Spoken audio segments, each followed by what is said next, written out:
L'église locale ou les églises locales, toutes ces communautés, toutes ces associations religieuses, interdénominationnelles, confessionnelles disséminées à travers la République démocratique du Congo, on en parle aujourd'hui, une émission spéciale débat.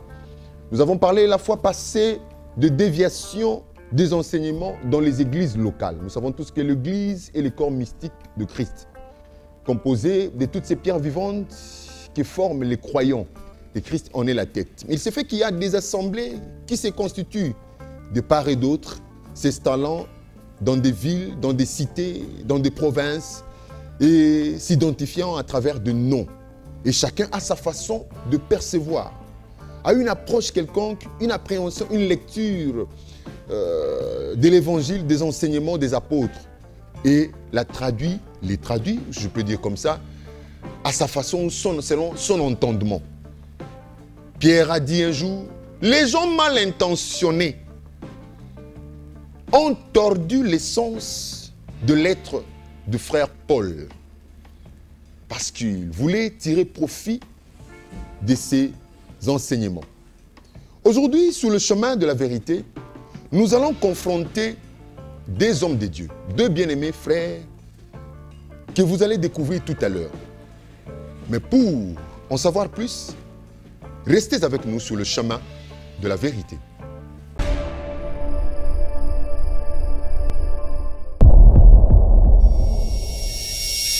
Madame, mademoiselles et messieurs, bienvenue à ce nouveau numéro sur le chemin de la vérité, émission spéciale débat où nous parlons de l'église locale, des églises locales, des déviations sur les enseignements des apôtres sur lesquels nous avons été fondés, sur lesquels l'église a été fondée, parce que l'église est arrivée après que Christ ne soit passé sur la terre. Et les apôtres, les prophètes, ont établi des fondements. Nous en parlons avec le bien-aimé comme promis, qui est revenu, le frère Antien Nkoulou, qui est devenu un habitué de cette émission. C'est pour la troisième fois, à qui nous disons déjà bonsoir et bienvenue, frère Antien. Bonsoir. Merci de répondre à notre invitation. Merci d'accepter d'être confronté par rapport à ce que vous avez dit. C'est ça ce qu'on appelle dans notre jargon le fair play. Hein? Donc la courtoisie pour essayer d'échanger et de confronter les idées, comme on le dit, par le choc d'idées jaillit la lumière. Et en face de lui, ce n'est pas un combat, ce n'est pas une lutte, mais nous sommes en train de confronter les idées pour chercher la lumière, la vérité ou la bonne orientation sur ce que nous connaissons, ce que nous avons appris. Le prophète Tapi Moponda, qui nous vient de la Pointe-Noire au Congo-Brazzaville, à qui nous disons bonsoir et bienvenue. Bonsoir, Papa Rémi. Comment allez-vous? Je vais bien. Bonne année à tous les Quinois et tous ceux qui sont ici au Congo, Kinshasa. Voilà, merci beaucoup de répondre à cette invitation. Nous parlons aujourd'hui de l'Église. D'entrée de jeu, je voudrais, vous en tant que, puisque vous, en face de vous, c'est un bien-aimé, qui est serviteur de Dieu parce qu'il est croyant. Qui est serviteur de Dieu parce qu'il fait partie de ceux-là que Christ a dit, je ferai de vous un royaume de sacrificateurs. Vous êtes un prophète de ministère, un serviteur de Dieu consacré à porter l'évangile, à enseigner. Comment pouvez-vous nous définir l'Église et particulièrement l'Église locale? Merci à vous, le journaliste pour l'instant, l'homme de Dieu, Papa Rémi. Je remercie Dieu pour nous avoir donné ce temps d'arriver ici à Kinshasa et surtout mon co-débatteur, mon frère Nkoulou entier, que j'aime beaucoup. Et déjà, je disais, on a essayé d'échanger pour dire ce n'est pas un débat pour moi contradictoire. Parce que déjà, dans l'idée de notre émission, si nous avons l'esprit de débat, comme font les autres, on ne peut pas faire sortir la vérité. Parce que tout commence par l'esprit de la compréhension. Quand l'esprit de la compréhension est biaisé, tout ce que vous allez faire, ça ne va pas aboutir. Parce qu'il y a un esprit, lui-même s'il dit ce qui est bien, je n'accepte pas. L'autre aussi, ce qui est bien, je n'accepte pas.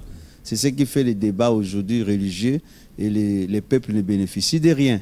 Mais nous sommes en train de d'éclairer la lanterne du peuple de Dieu, afin que ce peuple de Dieu puisse se retrouver au moins le soulagement, comme la Bible dit, le Saint-Esprit vient consoler. C'est à cela que nous avons quitté trop loin. J'ai béni votre invitation, j'en suis reconnaissant. Donc, l'Église a au moins 2 ou 3 dimensions. Lorsque nous parlons de l'Église d'abord, c'est la personne qui reçoit Jésus. C'est toute une Église. Cette personne, c'est celui qui croit à la parole de Jésus-Christ. C'est celui qui sait, si je vis, c'est Jésus qui vit en moi. Donc, il est le temple de Dieu, il est l'Église de Dieu. Et partant de là, cette Église qui est une personne recevant Jésus, s'ensemble quelque part. Parce que nous sommes ici, disons 3 églises, mais nous avons un endroit où nous nous sommes dit, nous allons aller nous réunir pour adorer Dieu, pas dans le sens qu'on nous a aussi défini aujourd'hui l'adoration, mais adorer Dieu, c'est aller le servir. Donc, lorsque nous allons servir Dieu, nous appelons ça un culte, comme Jacques nous le dit. Quand on fait un culte à Dieu, ensemble, et cet endroit-là, dans la 2e dimension, ce temple-là, ou cet endroit où nous nous réunissons, ça peut être appelé aussi église, parce que c'est l'église qui est là. Donc, et la 3e dimension de l'église, c'est cette église universelle. Bon, les autres ont dit catholique, ça nous a seulement embrouillé, mais ce sont des mots français, ce n'est pas les catholiques qui ont commencé avec les noms catholiques. Mais ils ont appris. Mais comme nous, on a l'esprit d'incompréhension, de débat. Catholique veut dire universel, qui veut dire pour tout le monde et partout. Ils ont pris ça. Et quand quelqu'un dit catholique aujourd'hui, non, il est des catholiques, non. Catholique, ça veut dire partout. Alors, c'est cette église universelle qui réunit et ceux qui sont à Lubumbashi, et ceux qui croient en Jésus-Christ en Mbujimaï, à Brazzaville, à Pointe-Noire, à Dolisie, aux États-Unis. Et toutes ces personnes-là constituent l'église mystique de Jésus. Parce qu'ils croient à Jésus. L'église n'a rien à voir avec tout ce qu'on est tenté de définir aujourd'hui. Voilà un peu. Merci beaucoup pour cette définition. Là, nous rappelons encore une fois, comme l'a dit l'homme de Dieu, c'est un débat d'échange. Un débat d'échange pour permettre à ce que la lumière jaillisse afin de nous donner une bonne orientation. Alors, vous avez suivi la fois passée le frère entier sur nos écrans, nos antennes, dans notre émission Chemin de la Vérité. Vous n'avez pas été d'accord sur certains points. Comme par exemple le frère entier qui parle de temple. L'Église ne peut pas être casée dans un temple, dans une maison. Sur 4000, je ne me trompe pas, c'est ça. L'Église, c'est la famille, c'est dans une maison. Donc l'Église peut se retrouver en n'importe quel lieu, mais bien identifiée dans les familles. C'est ça, si je ne me trompe pas. Tu peux me répéter? Oui, oui. Pour moi, l'Église, comme le prophète l'a dit, l'Église, c'est la personne qui a reçu le Seigneur, qui ne veut plus, mais c'est Christ qui vit en lui. Cette personne-là, c'est l'Église. Et cette personne, ces personnes peuvent être nombreuses, ils peuvent se réunir à n'importe quel endroit. L'endroit ne vient pas Église pour autant. Ça reste l'endroit, mais l'Église, ce sont de ces personnes-là qui se réunissent. L'Église locale, comme je vous ai dit, dans la Bible, on peut nous localiser qu'une seule Église locale, si ça existait. J'étais avec vous, vous avez dit, c'est à vous de poser des questions et moi de répondre. Donc vous ne pouviez pas répondre. C'est comme ça, c'est pourquoi le prophète est là. Comme on est en train d'échanger avec lui et que lui n'était pas pour ça, il est venu répondre à cette question. J'ai aimé lorsqu'il a dit l'endroit aussi peut être appelé église. Donc c'est à lui de nous expliquer. Pour moi, l'église, ce sont des personnes qui ont reçu le Seigneur Jésus, qui se sont convertis, sont devenus d'office l'épouse dont lui est époux. Un lieu où ces églises se réunissent ne peut jamais être appelé église. C'est un lieu, parce qu'on peut se réunir à la maison, chez moi à la maison. Est-ce que c'est pour autant que chez moi à la maison est devenu église? Avant, ce que vous appelez aujourd'hui église, c'était des groupes de prière. Ils se réunissaient sous les arbres, de des endroits ouverts. Oui, Est-ce que c'est pour autant que ces endroits ouverts ou ces endroits sous les arbres étaient des églises? C'est devenu des églises. À l'époque des apôtres, on a quand même identifié. Il y avait l'église à Rome, où les frères de Rome se réunissaient. Comme à l'époque, c'était dans le début, dans leur début, on pouvait bien les localiser, les identifier. On a appelé l'église de Rome, l'église de Corinthe, l'église de Philippiens. Je crois que c'est ça. Alors, en quoi y a-t-il de mal aujourd'hui avec cette évolution? Non, les plus grands architectes, ceux qui construisent des temples aujourd'hui, tirent leur origine à cette époque-là. Le meilleur temple qu'ils peuvent dire, aujourd'hui des maisons après 10 ans, 20 ans, c'est un souci. Mais nous avons des temples qui ont été construits depuis l'époque jusqu'à aujourd'hui, ça existe. Ça veut dire, les architectes, le meilleur, c'est à cette époque-là. Ça veut dire, l'idée de construire des maisons et des temples ne commence pas aujourd'hui. Ça a commencé là-bas. Si réellement c'était ça la philosophie, l'idée d'avoir un temple où les gens se réunissent, ça ne traduit en rien une évolution. Rien, parce que les maisons à l'époque existaient déjà. Comprenons bien, Ferlantier. Vous parlez de maison d'un cadre pour réunir les frères, ou nous parlons de la dénomination? Nous sommes dans quel diapason? Non, en fait, votre dénomination... Dénomination, oui. Notre dénomination, c'est l'appellation du lieu, du cadre. On ne peut pas dissocier les deux. On ne peut jamais avoir une dénomination sans avoir un lieu. C'est le lieu qu'on dénomme. Je parle de deux, disons. De la domination et le lieu. Oui, dénomination. Et le lieu. Donc l'église ne peut pas être identifiée par rapport au lieu. C'est par rapport à la parole. Lui, il est prophète, non pas d'un lieu. Il est prophète de l'église, de moi. Comme il est mon prophète parce que c'est un ministère. Il n'est pas le prophète d'une église locale.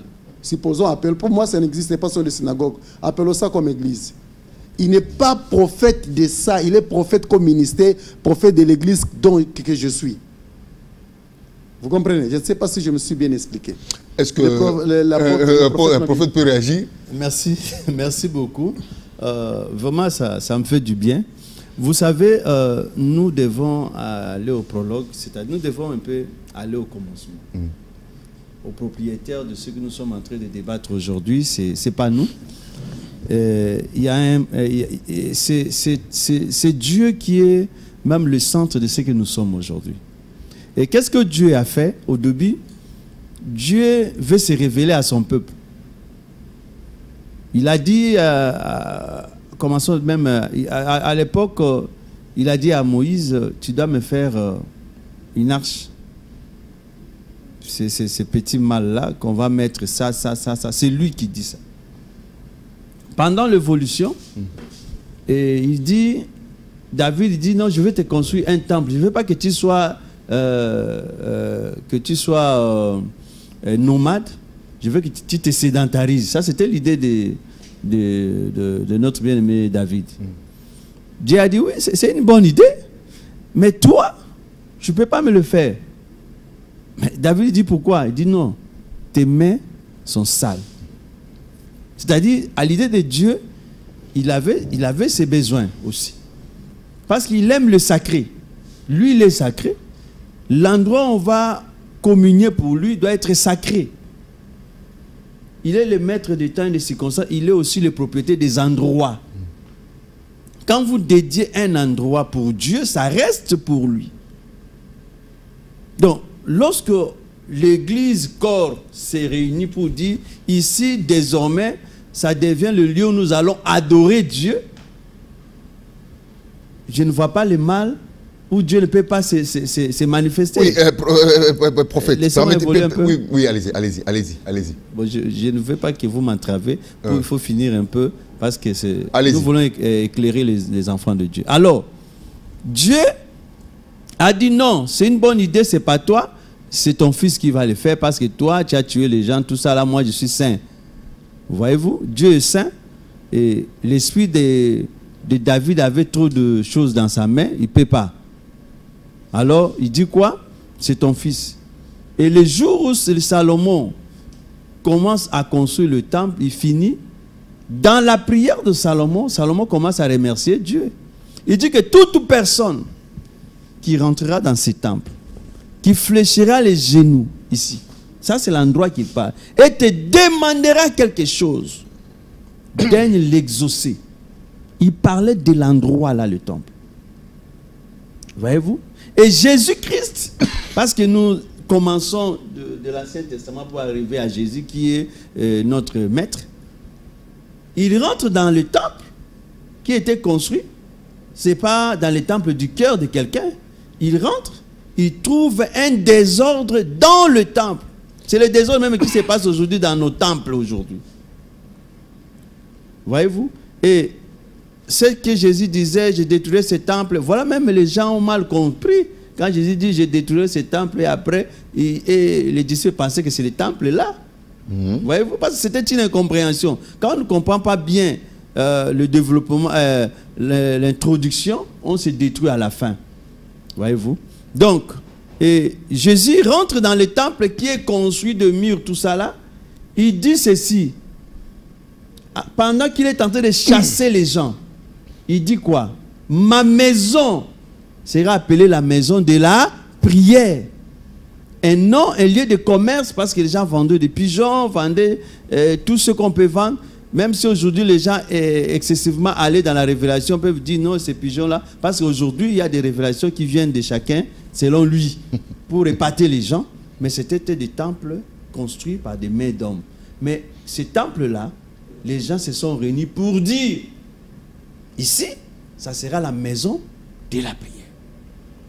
Et à partir de cela, c'est devenu sacré, consacré à Dieu. Et Dieu peut punir des gens à partir seulement de mauvaises choses qui peuvent s'effectuer dans le temple qui est construit à son honneur.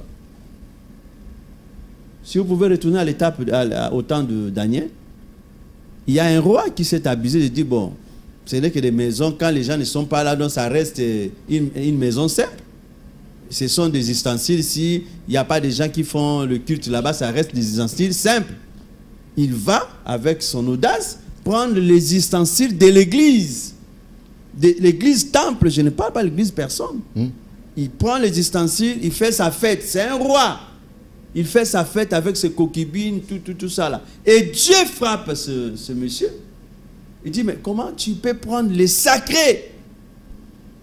Les ustensiles, regardez les ustensiles là qu'on faisait, le pain, tout ça, ce sont des petites choses.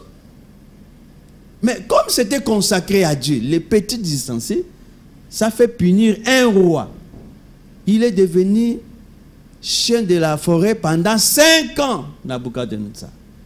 Voyez-vous? Donc, lorsque les gens qui sont une église consacrent quelque chose à l'honneur de Dieu et ils viennent prier, cet endroit qu'on appelle peut-être, mon ami Cool, mon frère Cool pouvait dire l'appellation de ces synagogues églises, c'est pas trop cohérent, laissons seulement ça temple. Voyez-vous? Parce que quand on va dans la profondeur de l'église, c'est pas vraiment le temple, parce que le temple est différent de l'église que Jésus a bâti. Voyez-vous? Si on part dans ce sens-là, et la dénomination, maintenant, j'ai écouté qu'il a parlé de la dénomination. Parce que la Bible dit, nous sommes bâtis sur le fondement des apôtres. N'est-ce pas? Il s'est avéré qu'à l'église d'Antioche, il y avait des prophètes. On a dit à l'église d'Antioche. C'était pas le corps de... Oui. À l'église d'Antioche, il y avait... Antioche, c'est une ville, je vous informe. Oui. Ça veut dire les êtres humains qui vivent à Antioche. Il y avait une église chrétienne qui était structurée là-bas. Parce que d'abord, aussi, vous savez, c'est Dieu qui a créé cette institution qu'on appelle l'État. L'État veut aussi, par rapport à l'endroit où, on peut dire la direction où l'église... Bon, ça aussi, on verra voilà. À quelle époque l'État, parce que l'État a commencé à s'immiscer, à s'intéresser. Voilà déjà, l'église d'Antioche, c'était un temps où les gens priaient, il y avait, non, laisse-moi finir, il y avait les prophètes les docteurs, le pasteur. Mais c'est là, dans cette église, vous devrez être que Dieu a fait... et bref, parce que nous courons aussi par rapport au temps. J'ai fini par là. C'est là où le Dieu a fait sortir Comment Paul. s'appelait? Dans l'église Temple, il y avait 5 ministères qui étaient là-bas. Oui, attendez, on va arriver là. Attendez, ne monopolisez pas la parole. On nous dit, vous nous enseignez, vous dites, nous sommes bâtis sur les enseignements des prophètes et des apôtres et des prophètes. Jésus-Christ est la pierre angulaire. Il faut bien lire la Bible des bon, apôtres. je ne sais pas si c'est peut-être la Bible que j'ai qui me met dans cette situation-là. Alors, Jésus-Christ est la pierre angulaire. Vous dites ici que l'histoire de bâtir un temple, moi je sais qu'il y avait un tabernacle, après David a pris l'initiative, parce qu'ils étaient à l'époque là des nomades, hein, comme ils se sont sédentarisés, pris l'initiative d'ériger un bâtiment à la dimension de ces dieux qu'ils croient être plus grand que même la grandeur. Et Dieu lui dira, selon tout ce que vous nous avez dit ici, c'est Salomon qui va les bâtir. Et Christ est arrivé, puis patati patata, à un moment, d'abord il a commencé par entrer aux synagogues pour dire que ça va s'accomplir moi. Et puis Christ entre un moment, il trouve qu'il y avait des vendeurs, des marchands dans le temple, il dit que ma maison sera appelée une maison de prière. Et Christ c'est lui-même qui dit, vous détruirez ce temple et 3 jours après je vais le rebâtir. Mais moi je vais maintenant poser une question. C'est vrai, est-ce que Christ, étant entré dans ces temples-là, dans ces synagogues, après qu'il ait tout fait, est-ce qu'il a continué à prêcher dans les temples? A-t-il laissé une maison quelconque ou un bâtiment quelconque où il avait recommandé? Parce que vous nous parlez de Dédine. Christ lui-même dit, ce ne sera ni à cette montagne, ni à Jérusalem. Parce qu'on sait déjà qu'à Jérusalem, il y avait ces grands bâtiments où il y avait le temple de David ou le temple de Salomon. Mais Christ qui dit, ni à Jérusalem, ni... Est-il vraiment nécessaire qu'on prenne les gens, qu'on les embarque dans un cadre pour dire, pour justifier? Parce qu'il y a des fois, on entend les pasteurs dire, comme toi tu ne viens pas à l'église, tu ne pries plus. Merci. Je peux répondre? Oui, allez-y. D'abord, vous voyez, mon frère, c'est qu'il ne faut pas d'abord... qu'est-ce que je veux dire ici? Vous savez, tout ce que vous avez donné, des illustrations, c'est mélangé. Pourquoi? Les réalités personnelles, vous ne pouvez pas généraliser ça dans une organisation. Si ton pasteur te dit que tu ne viens pas à l'église, ce n'est pas cacher les gens. Si un pasteur ne comprend pas même ce qu'il fait, tu ne peux pas dire que c'est tout le monde qui le fait. Parce que la Bible qu'on nous a donné, ces livres de 66, cette bibliothèque de 66 livres, ce sont pour certains, pour certains, oui. D'autres ici plus de 70. C'est ce qu'on nous a donné, j'ai bien dit. Parce qu'il y en a plus que ça. Comprenez-moi déjà. Donc, c'est cette parole qui est écrite là-bas, c'est inspiré de Dieu. Et ça nous donne le chemin à suivre. Maintenant, quand quelqu'un, avec l'audace, tellement on a des Yankees aujourd'hui qui sont devenus, soi-disant, pasteurs, par lui-même, selon l'ordre de Melchisedec, mal compris. Donc, ils sont là pour dire, chez moi, ici, si tu ne viens pas à l'église, je ne viens pas. C'est lui qui est en train de réunir l'église à son petit temple. Voyez-vous? Mais Jésus-Christ, tu m'as demandé si Jésus-Christ, à l'époque, quand il a fini de chasser les gens, il partait aussi au temple. Oui. Parce que dans le livre de Luc, Jésus est rentré dans une synagogue. Il a trouvé cette femme qui était malade de 18 ans. La femme était malade, bossue. Et la femme a fait 18 ans dans ce temple-là. Mais lorsque Jésus est rentré, il a commencé à faire les sermons, à prêcher. Et il a vu cette femme. Et il a dit à tout le monde, mais cette femme aussi est quoi? Est la fille d'Abraham. Mais le diable l'a retenue. Mais ce n'était pas en route. C'est-à-dire, on n'a pas dit, on va toujours rester dans une entité, dans un temple. Mais notre travail, c'est l'évangélisation. Ceux qui viennent au temple, c'est ceux qui sont déjà évangélisés. Là, ils veulent continuer avec la connaissance pour aller au ciel. La connaissance de l'Église accroît parce que quand vous lisez Hébreux chapitre 5, Hébreux chapitre 5, à partir du 11e verset, je ne sais pas si vous pouvez lire ça, ça pourra nous aider un peu. Hébreux 5 à partir du 11 jusqu'à... Oui, continuez, je vais chercher. Et la Bible nous dit, nous avons beaucoup à dire. des choses plus évoluantes. Mais vous êtes toujours arrêté au lait. Ce que nous sommes en train de dire, c'est la base de l'évangile. Ce sont encore des laits. Il y a des bonnes choses que l'Église doit comprendre. Hébreux 5 combien? À partir du verset 11. Nous avons beaucoup à dire là-dessus et des choses difficiles à expliquer parce que vous êtes devenus lents à comprendre. Et qui est lent à comprendre? C'est nous. Alors, qu'est-ce que devons-nous comprendre du temple? voilà, parce que Christ, jusque-là, vous ne me prouvez nulle part. Non, mais Christ je a vous dit, dis. il faut vous bâtir des maisons, il faut faire ceci. Oui, mais je sais une recommandation, oui. allez partout dans le monde, faites de toutes les nations. Mais ça, c'est l'évangile. Voilà, j'ai dit, nous sommes dans... Et les apôtres ont continué dans la même démarche. Oui, ils savaient que les églises, ils se réunissaient quelque part. L'église se réunissait dans les familles, dans les maisons. Non. L'église, que Paul disait, l'église des familles, après, il partait dans la grande église pour se réunir. Laquelle? Au Corinthe, il y avait une grande église. Laquelle? Timothée était pasteur. Laquelle? C'est ça, l'église de Corinthe. Je vous pose la... Non, n'allons pas encore dans les dénominations. Non. Je parle des temples. On parle de temple. Attendez, pasteur.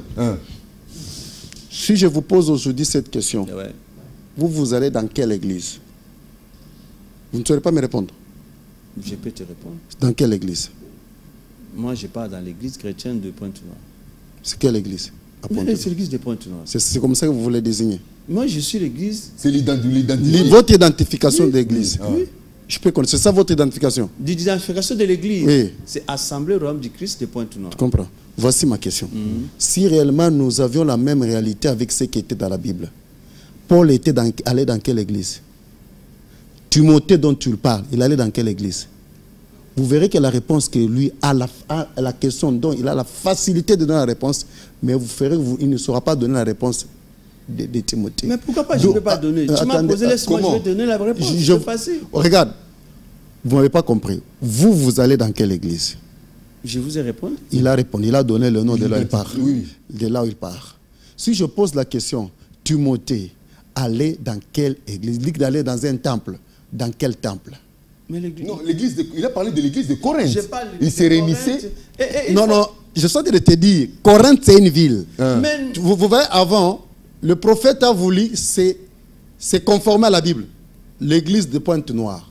Oh, lui n'est pas dans l'église de Pointe-Noire. Non, mais parce qu'à la fin, c'est nommé. Attendez. Il est dans une église qu'on peut désigner.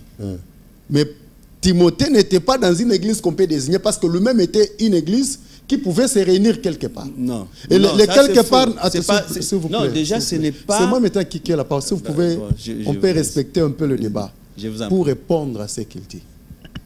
Je mets la façon dont il a commencé. Il dit, le Dieu créateur lui-même, ça a commencé par l'arche de l'alliance. Bien que ces choses ont été faites pour que nous, ce n'était que l'ombre et dont nous sommes la réalité. Et si lui veut confirmer cette ombre dans l'ombre, ça veut dire qu'il n'a pas compris pourquoi l'évangile. Il dit, Dieu veut construire le temple. Il dit à David, pas toi, parce que tes mains sont souillées, plein de sang.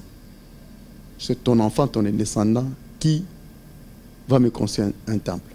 Regarde d'abord la démarche d'abord de Dieu lui-même pour la construction d'un temple. Il donne même des conditions et des disciplines.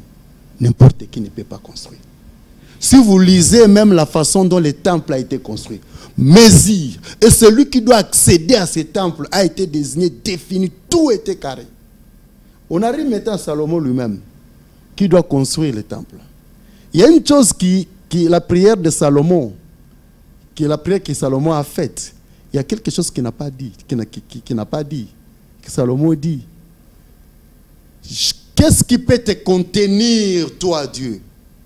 Tu n'habites pas dans des maisons construites de mains des hommes.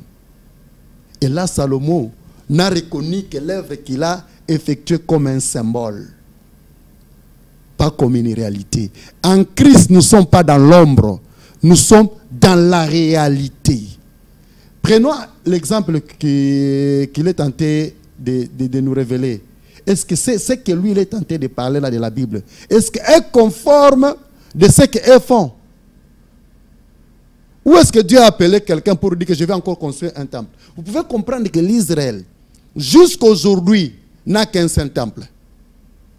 Aucun Israélien peut se dire, non, non, moi, la façon dont Salomon s'est comporté, il avait 1000 femmes, il a pris des femmes païennes, moi aussi je vais construire mon temple à moi où je vais réunir les gens. Jusqu'aujourd'hui, comme le temple là est détruit, l'Israël n'a pas de temple. Ils le respectent. Ils attendent. Jusqu'à le jour où le seul temple sera reconstruit. Ici, nous avons combien de temples? Comment c'est construit? Et si le temple d'Israël est reconstruit, ils n'ont plus le droit de construire le temple. Si l'église, ce sont ces temples-là, pourquoi ils doivent construire? Parce qu'en Israël, il doit y avoir qu'un seul temple. Et s'ils veulent prier, qu'ils aient en Israël, qu'ils entrent dans ce temple-là. Parce que ce temple-là, c'est dit même dans la loi comment les temples devaient être construits. Maintenant, lorsqu'ils construisent des temples, c'est en vertu de quel principe? C'est en vertu de quelle révélation? D'où l'église dont il est tenté, il veut conformer la réalité de l'église à ces temples. C'est faux. Ces temples ont un autre sens. Et nous, l'église, nous représentons ces temples. Moi, je suis ce temple-là. Qui avait le parvis, le lieu saint, le lieu très saint, l'âme, l'esprit, le corps. Nous sommes là. Et le Seigneur n'habite. Le Seigneur ne va plus jamais se révéler au nom d'un temple. Il se révèle en l'homme. Frère entier, moi je ne vois pas du mal quand les gens se trouvent dans un cas. Parce qu'il est écrit même dans le psaume de David que nous utilisons, que nous chantons, que nous prions, même jusqu'aujourd'hui. Il est doux et agréable aux frères de demeurer ensemble dans une étroite union. Alors, comment saurez-vous que ces frères qui témoignent, qui confessent la foi en Christ peuvent manifester s'ils ne se retrouvent pas ensemble? Ça dénote à quel point... Un moment, les frères à l'église primitive, là, il y avait une communauté de bien, de communisme. Oui. Ça dénote à quel point on a du mal à accéder à la vérité. Ça veut dire on est habitué à la confusion et au mensonge. Même lorsque vous êtes en face de la lumière, n'ayant jamais reçu la lumière, vous le confondez même aux ténèbres. Vous comprenez? Je ne refuse pas que les enfants de Dieu peuvent se ressembler pour un culte, pour une manifestation quelconque. Non. Mais le lieu où ils se racontent, ce n'est pas ça l'église. C'est l'église qui se réunit. Nous nous réunissons. Nous pouvons nous réunir ça pour un jour. Par exemple, moi je suis ici. Je peux organiser, je suis en train de prêcher, les gens viennent. Vous connaissez les pasteurs Gédéon, l'Ivoirien. Ils réunissent chaque fois l'église où ils prêchent. Les liens là, les gens qui se réunissent, c'est l'église qui se réunit. Mais ça ne porte pas de nom. Regarde. Maintenant, et au fait, le problème c'est lequel? Ils ont choisi un lieu. Ils disent, c'est ici que vous allez commencer à venir. Pour se différencier des autres, ils donnent le nom à ce lieu-là. Et ils appellent ça église. Lorsqu'ils appellent ça église, ils mélangent maintenant de compréhension. La même compréhension qu'avaient les temples, que les enfants d'Israël concevaient les temples comme ombre, comme image. Ils prennent maintenant la compréhension de ces temples. Ils dotent ça, c'est leur temple-là. Et que les enfants doivent comprendre le temple-là comme le temple des enfants d'Israël. C'est ça l'explication qu'il a donnée. Qu'il nous donne le lieu saint de ce temple, le lieu très saint, qu'il nous donne le parvis de ce temple-là. Parce qu'un temple doit avoir le parvis, doit avoir le lieu saint, doit avoir le lieu très saint. Dans là où est pris, qu'il nous donne le lieu très saint, qu'il nous donne le parvis. C'est en vertu de quoi ils appellent ça temple. Ou bien ce n'est qu'un lieu simple où une église peut venir pour écouter l'enseignement, pour être enseigné. Et l'église n'est pas liée à ça. Entier. Ça veut dire, si à un autre endroit, parce que lorsqu'on est ministère, ce n'est pas un ministère pour les locales. Vous êtes ministre de Dieu. Ça veut dire que vous êtes censé enseigner la parole de Dieu. Pas aux mires, mais aux humains. Qui doivent comprendre. Vous comprenez? Frère entier, quand Christ dit à César, attendez, quand Christ dit à César ce qui est à César, à Dieu ce qui est à Dieu. Nous sommes... L'église est pour Dieu. Attendez. Ce n'est pas pour César. Oui, c'est pour Dieu. Voilà, effectivement. Alors, quand César doit reconnaître... Oui, quand César vient imposer sa loi, imposer la législation, en fait, une certaine façon de marcher, César veut vous identifier. Vous savez, vous êtes libre de confesser votre foi. Je dirais à César, à Dieu ce qui est à Dieu, et à Christ a dit, permettez-moi, Christ a dit, allez partout dans le monde, faites de toutes les nations d'ici. C'est-à-dire qu'il s'est adressé aux multiples, à plusieurs. Entier peut partir, Tapi peut partir, Rémi peut partir, Boli peut partir. Non, oui, 11 qui se sont fructifiés, qui se sont multipliés. Oui. Parce qu'ils sont partis, ils ont gagné d'autres âmes, et ainsi de suite, on est juste aux extrémités de la terre. Mais non, je pense que Dieu, nous sommes 5 doigts, non? Il n'a pas demandé 5 doigts, mais sont les doigts ici, après. Permettez-moi, les doigts ici, après, n'ont pas tous, tous la même dimension. C'est-à-dire, celui-ci est à ce niveau, chacun agit en sa manière. Entier est ici. Il travaille avec une certaine grâce. Tapi est de l'autre côté. Il travaille avec... Rémi est de l'autre côté. Il travaille avec une certaine grâce. Maintenant, l'État veut les identifier. Moi, je vais poser cette question. Je vais un peu éclaircir. L'État va les reconnaître comment? Parce que l'État doit veiller sur l'identité de chaque mouvement, de chaque citoyen d'abord, qui vit dans son territoire, de chaque mouvement qui s'organise, de chaque association qui se fait, de chaque entreprise qui se fait, de tout. Alors, comment l'État va procéder? Parce que, moi, j'ai dit Rémi. Bon, je veux dire Assemblée de Rémi pour Jésus-Christ. Assemblée d'Antier pour Jésus-Christ. Assemblée de Tapi. Comment l'État va les identifier si on ne fait pas ça comme ça? J'ai réagi d'abord pour vous dire, vous-même, vous avez dit, en annonçant cette réflexion, vous avez dit à Dieu ce qui est à Dieu, à César ce qui est à Dieu. Et à César. C'est déjà la réponse qu'on va lui donner. Tu ne peux pas nous identifier, nous, comme enfants de Dieu. Attendez. C'est parce que l'Église lui-même s'est mis dans cette chose pour ne plus être un mouvement, mais il voulait être une institution. Ce n'est pas l'Église ce n'est pas l'État qui a obligé l'Église à s'identifier. C'est l'Église lui-même qui est allée pour se faire important devant les politiciens. Même l'Église des réveils. Ce sont les églises des réveils qui ont mené un combat ici au Congo pour que l'État les reconnaisse. Ce n'est pas l'État qui a dit à l'Église, non, on doit vous identifier. Non, et pour eux, ils ont trouvé que c'est... Pour la sécurité aussi. Attendez, non, je vous réponds d'abord. Il ne faut pas poser, je vous réponds d'abord. Pour dire quoi? La démarche d'être identifié n'est pas de l'Église. Parce que la question que je vais te poser, mon frère, vous pensez que c'est pour la première fois que l'Église puisse avoir des foules, déplacer les gens dans des familles pour qu'ils viennent écouter l'Évangile? Jésus-Christ réunissait plus de 5000, parce qu'on parle de 5000 hommes, plus de 5000 de personnes à un même endroit en train de les prêcher. À l'époque, il n'y avait pas César. À l'époque, il n'y avait pas État. Mais pourquoi on n'a même pas entendu, apôtre Paul dit, je viens de réunir les gens à un endroit, alors je dois aller à l'État, qu'on puisse identifier ces personnes que j'ai réunies. C'est pour des raisons commerciales qu'on veut aller se faire identifier. C'est pour raison que tu sois reconnu dans le monde. Et nous, l'Église, n'avons pas besoin d'être... C'est pour cela, en ce jour... Comme vous serez persécutés, parce que vous n'allez pas... vous ne suivez pas la loi. C'est ça ce qui étouffe, par l'amour du monde. Pour eux, ils ne vivent que pour le siècle présent. Être reconnus par des hommes forts, par de l'argent. S'il vous plaît, l'argent. Parce que lorsqu'on réunit les gens, ça devient commercial, ça devient du commerce, ça devient de l'argent, des appels de fonds et de ceci. On en sait tous ces enseignements que tu profites aujourd'hui. Regarde. Ces enseignants-là n'ont pas droit, parce qu'il est écrit dans cette même parole, dans cette même Bible que tu lis. Mais laissez que j'évolue. Regarde. Allez-y.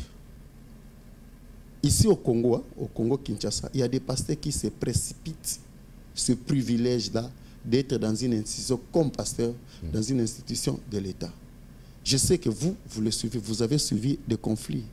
Ils étaient même prêts à s'insulter. Ils se sont même insultés.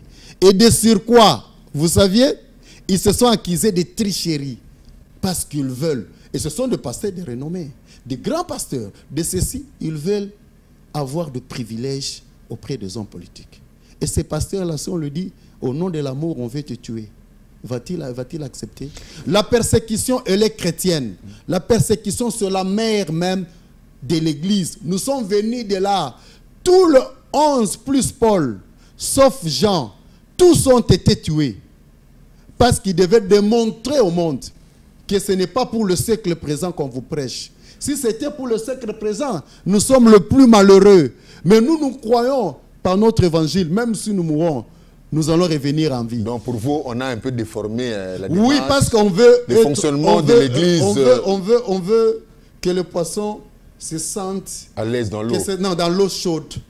Parce qu'au final, on sait, s'il est dans l'eau froide, on ne saura pas s'en servir pour manger. S'il est dans l'eau chaude, facilement, on a mis le poisson et on est tenté de convaincre le poisson. Le pêcheur est tenté de convaincre le poisson dans l'eau fraîche. viens que je te pêche. C'est comme ça que se passe dans l'église. Hein. Il convainc le poisson que je viens pour te sauver dans l'eau fraîche. Ce sont les âmes. Je viens pour te sauver. Et là, tu vas me sauver, tu vas m'amener où? Et puis tu vois, là où toi tu es, c'est l'eau fraîche. Viens, je vais te mettre dans l'eau chaude. Le poisson, par habitude, il est habitué à l'eau fraîche. Il se dit, comme je n'ai jamais connu ce quoi l'eau chaude, alors je me laisse, peut-être c'est mon sali, je vais vivre tellement. On les récupère et le poisson ne savait pas, une fois qu'il sert dans l'eau chaude, c'est pour servir de la nourriture du pêcheur. C'est ce qui se passe. Allez-y rapidement parce que vous monopolisez. Exactement. C'est ce qui se passe avec tous ces pasteurs. On veut nous enlever dans notre situation naturelle, reconnue par la Bible, nous amener dans des institutions. Et de là, on nous dit que c'est là où vous êtes protégé, vous serez enseigné, l'État va vous reconnaître. Mais c'est de l'eau chaude. Au final, c'est quoi? On se sert de leur nourriture. On les rend riches dans des bonnes jeeps. On les rend riches, on les fait ceci. C'est pratiquement ça. Ils nous pêchent. On a compris. Alors, réagissez un peu. Réagissez. Mais du point de vue biblique, ils sont en dehors. Il n'y a rien qui ressemble à la Bible. Merci beaucoup. Je pense que mon frère, j'appelle mon ami parce que je l'aime beaucoup. Mon frère entier, il parle de choses que lui-même, il veut, mais il se contredit quelque part dans son dire. C'est-à-dire quoi? Lui-même, il vient de dire, il a un endroit où il peut aller une seule fois par mois, se réunir avec des gens. Je n'ai jamais dit ça. Non, tu venais de le dire que tu peux aller une fois, quelque part, tu te réunis. Je n'ai jamais dit ça. Tu viens de le dire. Voilà pourquoi. À quel terme? Non, tout à l'heure. J'ai dit ceci. Je ne suis pas contre que l'Église se réunisse. Okay. Le souci, c'est lequel?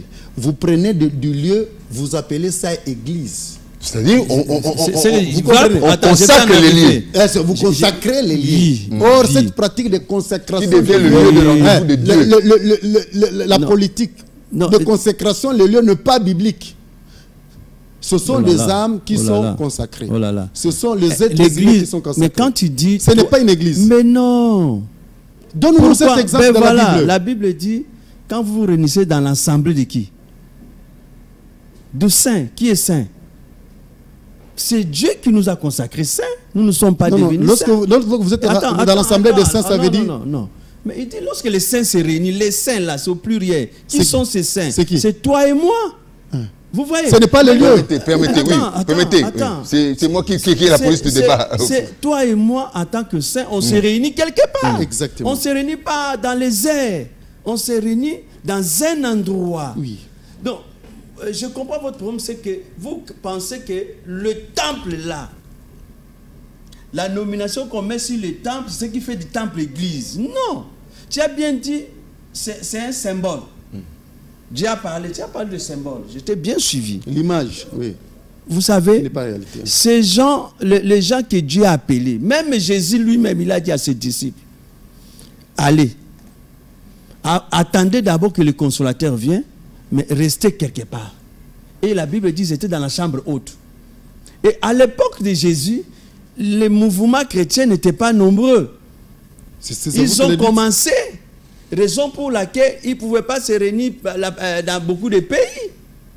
Vous voyez-vous? Mais lorsqu'ils ont fait l'évangélisation, ils ont gagné des âmes. Aujourd'hui, la chrétienté... Laisse-moi terminer, mais il ne faut pas développer... Non. Lorsque vous dites qu'ils n'étaient pas nombreux, une seule prédication fait plus de 3000. Oh, papa, pour le Congo, pour Kinshasa, 3000 personnes, c'est nombreux? Non, attendez. C'est un demi. Je vous dis une seule prédication. Nombreux, c'est déjà nombreux. J'ai dit une seule prédication. Non, je parle dans la dimension continentale aujourd'hui.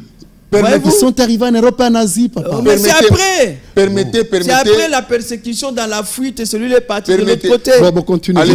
Je m'excuse. C'est moi qui ai les polices du débat. C'est-à-dire, toutes ces personnes qui se sont éparpillées partout, ils ont amené le message de Christ partout. Et là où ils sont, ils se réunissent. Ils se réunissent quelque part parce que Jésus se réunissait aussi avec les disciples. Il a fait le pain et le vin, ils se sont réunis quelque part. Est-ce que, prophète Tapi, je voudrais avoir une précision, une information.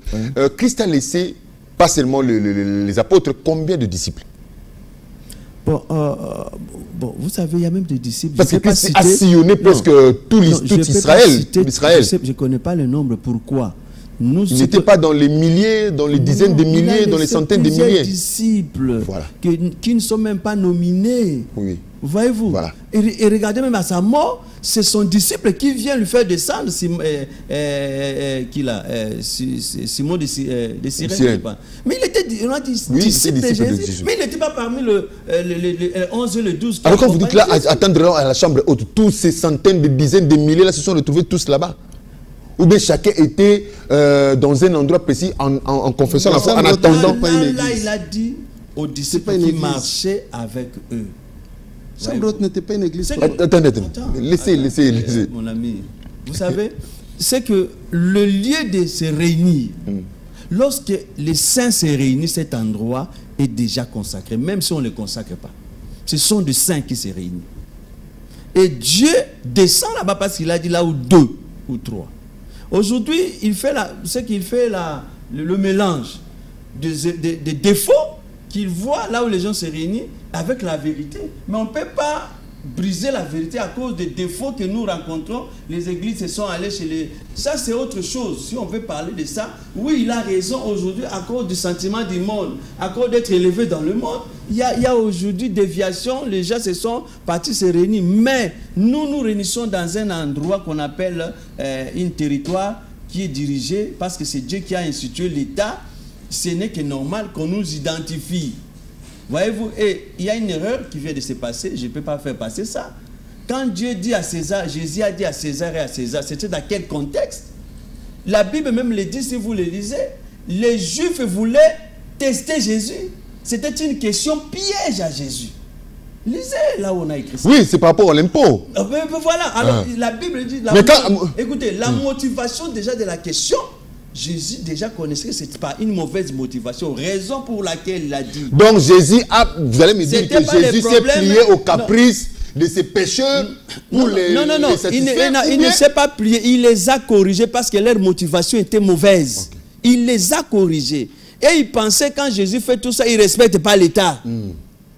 Or, c'est lui l'instigateur de l'État. C'est Jésus qui a mis ses pouvoirs. Il a dit, le magistrat aussi sont mes serviteurs, donc les serviteurs de Dieu. Donc c'est institué par Dieu. Dieu ne peut pas... Ben oui.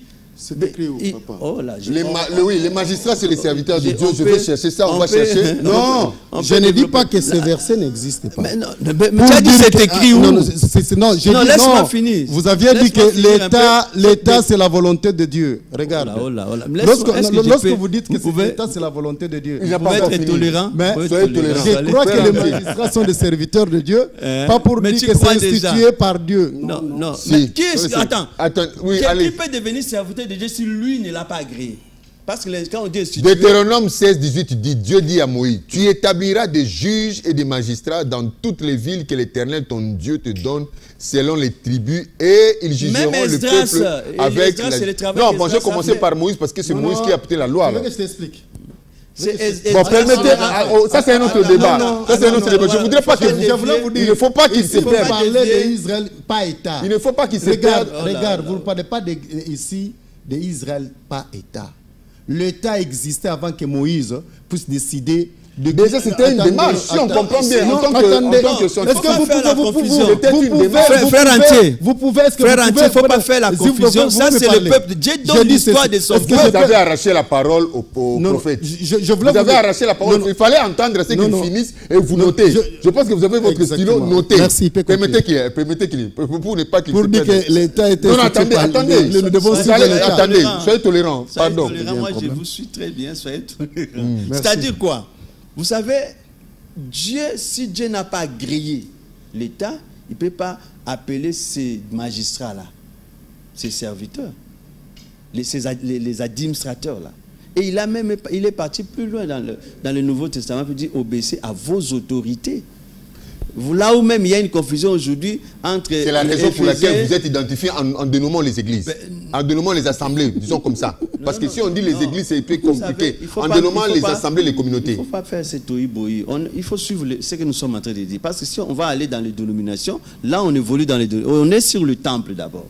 Voyez-vous, quand vous faites ce mélange, le peuple de Dieu doit suivre, il ne peut pas se situer. On parle du temple, si c'est bon dans les communiés, dans un temple ou pas. C'est là où nous sommes. C'est ce que je suis en train de dire. Aller communier dans un temple. c'est pas mauvais. Nous devons communier quelque part dans un temple. Communier, c'est-à-dire prier ensemble avec les frères et les sœurs. Ça, c'est pas un péché. Vous pouvez aller aussi, selon le programme que vous êtes réunis, parce que quand 2 personnes s'attendent, quelque chose, Dieu est là. On peut se dire, nous on se réunit lundi, vendredi et dimanche. Voyez-vous? Ou bien lundi, mercredi et samedi. Ça, Dieu n'est pas contre ça. C'est-à-dire, vous pouvez aller derrière et Pierre... c'est une initiative humaine. Hein? Mais est-ce que Dieu est toujours contre toutes les initiatives humaines?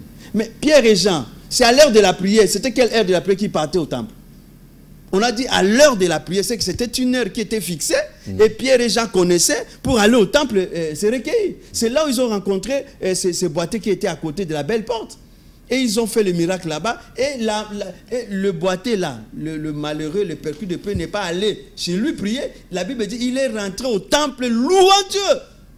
Pourquoi il ne devait pas aller? Parce qu'il devait aller aussi chez lui, parce qu'il y a une église, il est guéri, il part chez lui-même et louer Dieu. Mais il est rentré dans l'endroit où les gens se réunissaient. Et Pierre et Jean, c'est à l'heure de la prière. Donc, ils se sont fixés 1 heure. Parce que l'heure aujourd'hui que nous avons... les temples. Non, attendez, non, pas frère entier. Vous allez voir, allez-y. Il faut voir la précision. Ce pas ce que vous appelez l'église, c'était les temples. Les temples avaient des heures et des périodes. Écoutez, moi je vous comprends. Si vous dites que les temples là, ce n'est pas une église, je peux être d'accord. C'est que vous appelez aujourd'hui temple ou église. Ce n'est pas alors, ça. j'ai comme l'impression que vous êtes dans le même langage. C'est comme si, non, pas le même. Non, il y a une petite incompréhension chez mon ami, c'est quoi? Il pense que les temples là construits, c'est ça l'église. Quand on écrit église, par exemple, Assemblée Royaume du Christ, c'est la maison là. Non. Allons-y. Voilà, ce n'est pas la maison là. C'est-à-dire quoi? On a identifié là où les gens qui croient à cette mission de l'Assemblée Royaume du Christ se réunissent dans ce temple-là. Alors, si tu fais partie, tu crois au message que le ministre du Royaume du Christ a prêché, tu as crié à ça, tu arrives dans une ville, tu vois, on a écrit Assemblée Royaume du Christ. C'est que ces gens-là, ces saints-là, ils se réunissent là-bas. Donc, tu peux aller communier. Voyez-vous, mais les temples... Attendez, vous ne pouvez pas chronométrer un peu parce que... Oui, non, vous avez assez, vous avez donné... De toute façon, je regarde la montre, je vous ai pas donné autant de... Permettez qu'il... Oui. Non, moi, c'est que... Attendez. Je te laisse me minute, tu réagis. On a évolué. Il a dit quelque chose qui est vraiment très important. Que si moi, je pense que l'église, c'est temple missionnaire et ceci, cela, je me trompe. Lui aussi reconnaît que ça, ce n'est pas une église. Si lui reconnaît déjà ça, on a fait un pas. Nous devons maintenant connaître, si ce n'est pas une église, c'est quoi? C'est là où on doit lui poser la question. Et pourquoi le faire? Et lorsque vous le faites, vous faites référence à quoi? C'est ça l'incompréhension. Vous ne voulez pas que les gens se réunissent dans un temple. Et vous appelez les temples l'église. Attendez. C'est ça l'incompréhension. J'ai dit ceci.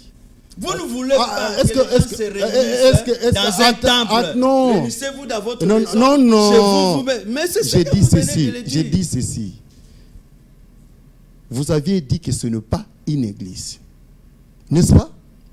Si ce n'est pas une église. Non, le bâtiment n'est pas une église. C'est clair. C'est l'église, ce sont les pierres là. Oui. Non, ne soyez pas agité. Je vais dégager une compréhension. Soyez calme. Parce que déjà, vous m'avez ravi la parole, je vous laisse. C'est moi qui possédais la parole. Parce qu'il va que la démarche que je vais faire. Non. Je vais amener la compréhension vérifiée. Non, ça c'est vous qui l'avez dit.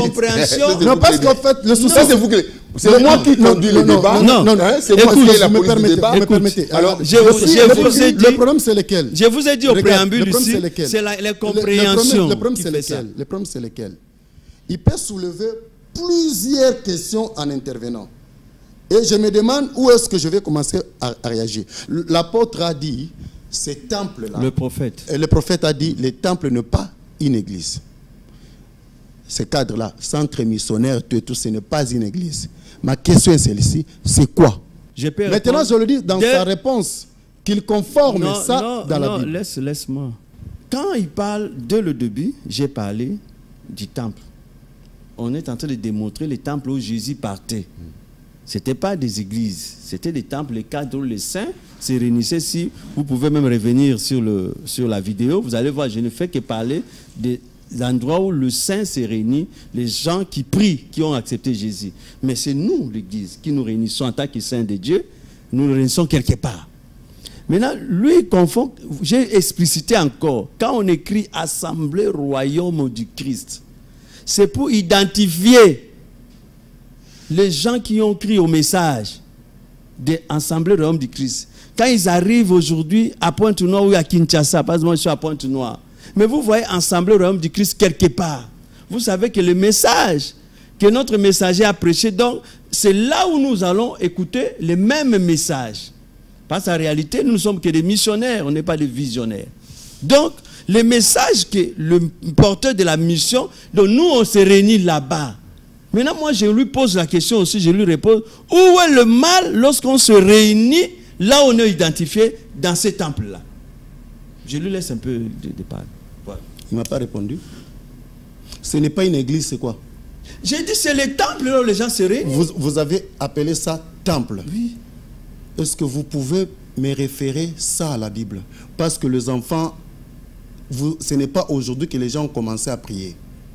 Vous, pour que ce que vous faites soit appelé vérité, doit être conforme à ce qui est écrit. Vous n'êtes pas les premiers à être appelés prophètes. Vous n'êtes pas les premiers à être appelés apôtres. Vous n'êtes pas le premier, peut-être même le bandimi qui sont chez vous sont moins que le bandimi que Paul et les autres ont réunis. Est-ce que pouvez-vous me donner une référence qu'apôtre Paul devait ériger un endroit pour permettre que bandimi base à l'identifier? Donne-moi seulement cette référence-là pour que je croie que ce que vous faites, vous tirez ça de la Bible. Ce n'est pas une église. Là, vous me rejoignez que tout ce qu'on dit, Maman Nani, église Mama Emo, église Amen, église Mutomboshani, église Résurrection, église La Compassion, tout ça, ce ne sont pas des églises. On ne peut pas les appeler des églises. Il est d'accord avec moi, ce ne sont pas des églises. Il les appelle des temples. Maintenant, cette pratique-là... Non, maintenant, nous sommes d'accord sur un point.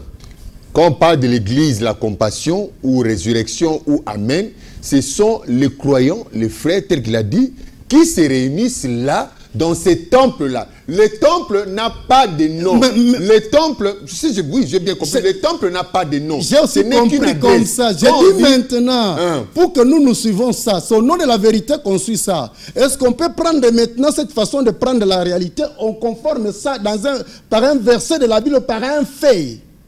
Voilà, chers téléspectateurs, vraiment ces débats houleux nous poussent à nous lever. Chemin de la vérité ne va plus rester sur les quatre murs aussi.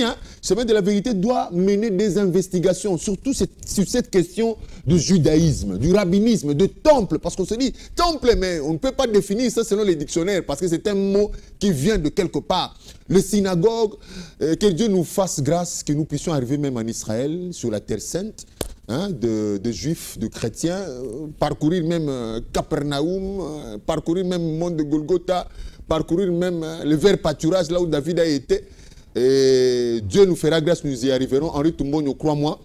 Et par la grâce de Dieu, nous allons découvrir des choses qui nous permettra aussi de hausser notre débat par rapport quant à ceux. Je dis merci à mes invités, frère Antien Koulou et le prophète Tapi Muponda, qui se sont livrés à, pas à une bataille, mais à la recherche de la lumière sur cette question. L'Église, il y en a pas mal. On devait parler de pas mal de choses, surtout les enseignements.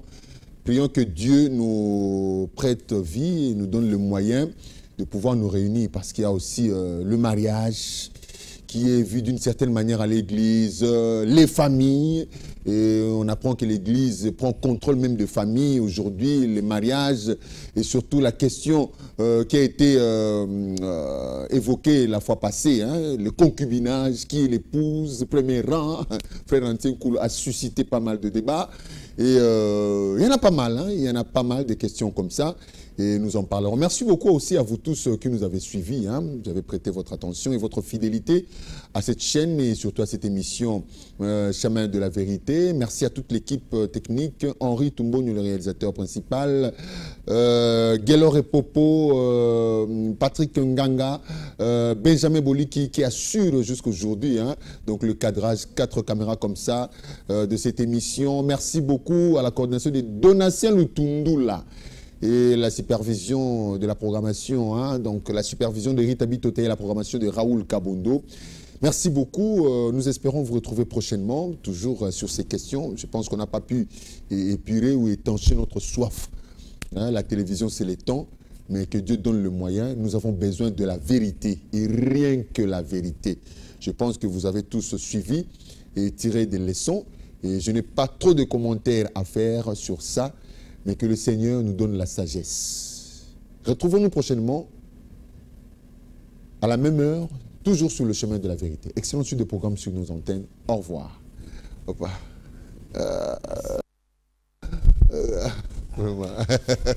C'était fort.